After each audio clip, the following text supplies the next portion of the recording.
정진상 실장이 지금 사의를 표명하고 민주당 내에서는 일단 수리와 또 하나는 이제 좀 두고 보고 하겠다 이렇게 표시를 했어요.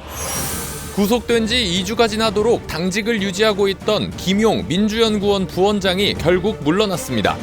법원은 대장동 사업자들로부터 1억 4천만 원의 뇌물을 받은 혐의를 받는 정진상 실장의 구속 적부심에서 구속 필요성을 인정하는 결론을 내렸습니다.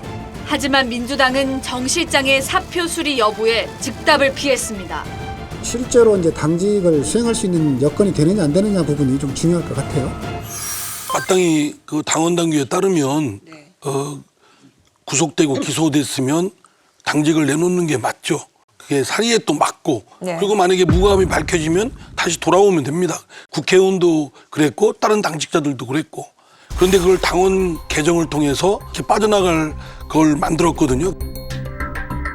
근데 그건 올바른 게 아니죠. 위인설법을 한 건데 그렇게 당직을 사퇴시키기 전에 본인들이 알아서 스스로 물러난 건 민주당을 위해서 또 자신들이 모시고 있는 당대표를 위해서도 마땅히 그래야 된다고 생각합니다. 그래도 이재명 대표 입장에서는 굉장히 심적으로 압박감을 느끼겠죠? 오히려 당대표라면 오히려 그게 홀가분하다고 생각되지 않을까요? 왜냐하면 측근들이 자꾸 있어서는 안 되는 자리에 계속 있어서 여론의 지탄을 받고 비판을 받으면 당대표로도 굉장히 무겁죠. 근데 어쨌든 스스로 알아서 그만둔다고 하면 정리가 되는 거니까요. 근데 저게 이제 가까이에서 근무할 때는 서로 얼굴을 보고 그러니까 늘 신뢰가 생기는데 근데 이제 멀리 떨어져 있으면 늘 이게 아무래도 안 보면 멀어진다고 나를 이렇게 소홀히 대하나? 이런 심경 변화가 있을 수도 있다고 봐요. 그러니까 그런 것들이 이 대표로 봐서는 늘 좌불안석이지 않을까. 유동규랑 남욱이라는 두 분 얘기하는 걸 보면 자신이 저 감옥에 들어갔는데 나를 대접하는 그 방식이 너무 나를 함부로 여기더라. 이런 게 굉장히 많잖아요. 그래서 저는 그 이재명 당대표가 사람을 대하는 방식 자체가 원래 좀 폭탄이었던 것 같아요.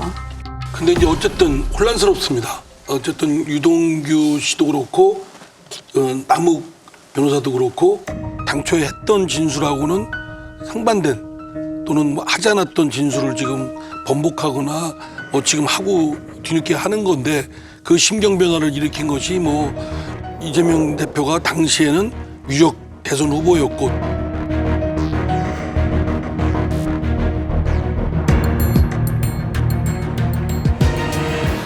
자신이 하여튼 어쨌든 그런 대접을 받았고 이런 등등인데 제가 좀 배신감일 수도 있는데 제가 좀 착각했다 형제들이라고 불렸던 이제 그런 사람들의 어떤 생각이나 내용들이 이 사건 터지고 난 다음에 원래 이제 좀 어려울 때 진면목을 본다고 하잖아요.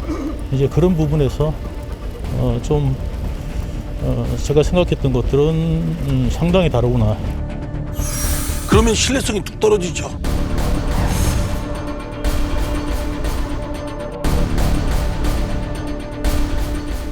남욱 변호사나 유동규 씨나 다 진술을 바꾸기는 하는데 사실은 이게 사건 자체가 약간 초현실적인 게 저는 그러니까 어느 분야에나 부정이 있을 수가 있고 하지만 우리가 대개 본 거는 공무원들이 이제 어떤 개발 허가 같은 거 내주면서 뇌물 받고 이런 거지 이거는 공무원들이 자기 사업처럼 한 거잖아요. 지분을 갖고. 그래서 이 액수가 뇌물 수준이 아니라 지분이 수백억 수십억 막 이러니까 이재명 대표가 여기에 연루가 됐는지 안 된지는 내가 알 수 없지만 성남시장하고 이럴 때 이런 일이 벌어졌다는 것 자체가 정말로 진짜 믿어지지 않는 수준이죠, 이거는. 예. 그리고 사람 마음이 계속 생각하게 돼 있잖아요. 내가 저 사람이 대통령이 될까 봐 얘기를 못 했는데 한번 진술을 또 지금 바꾸면 이상하게 하게 될 텐데 이런 생각을 계속 하다가도 머릿속에 막 떠오를 거예요. 쓰레기라도 먹고 어디 가서 입원해라 이런 얘기를 들었던 게 막 머리에 떠오르면 마음이 확 기울죠, 사람 마음이. 저는 진술 바꾸는 거는 그런 이유가 아닐까 싶어요. 비명계를 중심으로 이재명 대표가 유감 표명을 해야 한다는 목소리가 나오는 가운데 당 일각에선 이 대표 퇴진론이 고개를 들고 있습니다. 이낙연계 의원들의 움직임이 포착되면서 이낙연 전 대표의 등판 시점까지 거론되고 있는데요. 이재명 대표와 최측근들에 대한 사법 리스크가 본격화되면서 비명계는 이 대표가 유감 표명은 해야 한다고 압박했습니다. 원래 정치는 책임지는 거라고 하지 않습니까? 네. 노무현 대통령, 안희정 전 지사가 네, 그렇죠. 구속이 되니까 그렇죠. 아주 절절히 그때 유감 표명을 하셨습니다. 특히 당 전체가 이 대표와 측근들의 비리 수사를 방어하는데 총력전을 펴는 상황에 대해서도 불만이 커지고 있습니다. 당에서 정치적으로 방어한다 그러면 국민들이 오히려 신뢰를 더 안 할 수가 있어요. 심려 끼쳐 죄송하다 하는 사과를 하고 그냥 무조건 야당 탄압이다라는 식으로만 하니까 당내에서는 이 대표에 대한 수사가 본격화하면 당이 비대위 체제로 갈 수밖에 없다는 현실론도 강해지는 분위기입니다. 이재명 대표에 대해서 유감 표명이라도 해야 되는 거 아니냐라는 건 이재명 대표가 저거는 조작 수사다. 또 김용, 정진상 씨 두 사람도 조작된 수사다.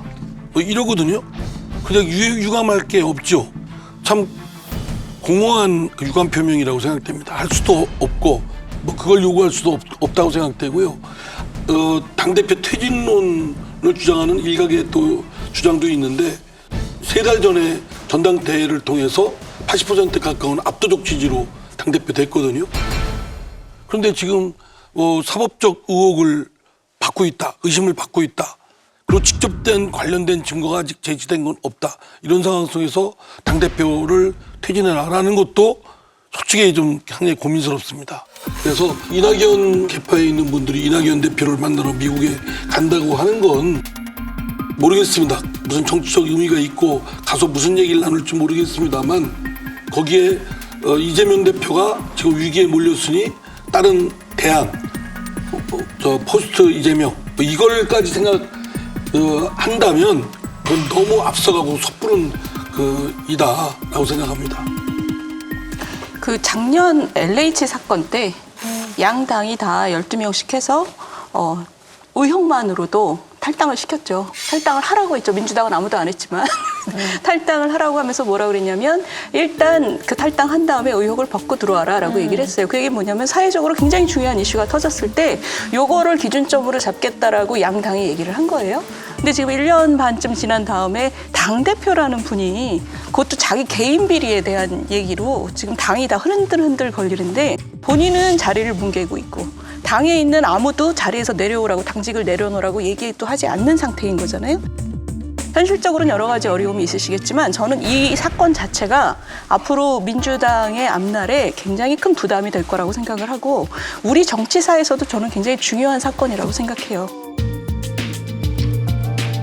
저는 이낙연 대표가 만약에 복귀를 한다면 이낙연 대표라는 정치인의 그 메시지가 굉장히 중요할 거라고 생각합니다. 이 상황에서 힘들더라도 예를 들어서 이재명 대표가 선택한 길이 잘못됐다 이러고 나오는지 아니면 앞으로 민주당이 이걸 지키겠다고 나오는지 그러니까 이낙연 대표가 문재인 정부에서 총리를 하고 당대표를 하면서 그렇게 자기 목소리를 내진 못했거든요.